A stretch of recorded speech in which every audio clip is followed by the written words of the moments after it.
My artistic process dates all the way back to a trauma that I suffered at the age of 5. My father was an avid golfer.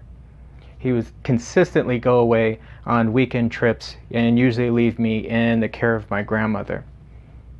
One weekend, however, shortly after my parents divorced and my mom had taken my younger sister and left my brother and my older brother and myself with my dad, he offered to take us with him on one of his golf trips. This was unheard of, so I was really excited about going. And when it came time to go,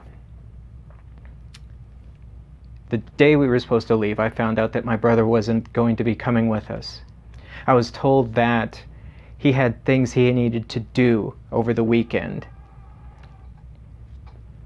I wasn't happy with it, but I spent the entire weekend, trying to remember everything that I experienced so that when I got back home, I could tell him about all the different things that I saw and that we did. And what ended up, we got home, my father opened the door, I bolted into the house, ran all the way up to the hall, all the way down the hall into our bedroom, and realized all of my brother's things were gone. I don't know how long I stood there, but shortly after, my dad came into the doorway and he told me that my brother had moved in with our mom. At that moment, I wanted to cry so bad, but I understood that if I did, I'd give him I'd give him a reason to give me something to cry about. And it was understood that once my dad started swinging, he didn't stop until he got tired or until someone stopped him. And at that point, there was no one there to stop him. So I sucked it up and pretended like it was okay, even though inside I felt like that it was the most alone I've ever felt in my life. And I wondered, why wasn't I worth saving? The next time I saw my mom, I asked her if I could move in with her too.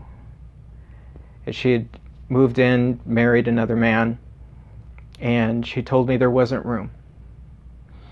That my stepfather wasn't used to kids, and now he already had two kids in the house without me, making more trouble.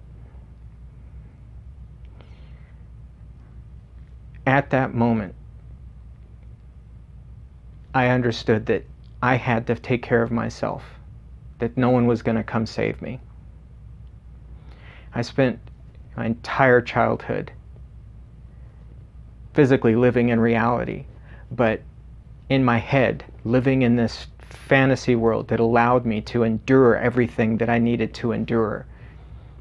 And that has become part of my process. So all of my artwork, it starts in the real world. It starts as a photograph.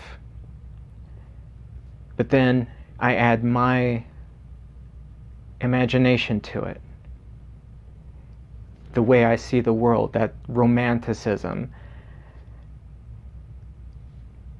It's how I made it through my childhood. It's how I create the art. So that every piece that I create is not just an affirmation, it's a reminder that regardless of how hopeless life may seem, if we approach it with the right amount of wonder, just enough imagination, we can do more than just make it through.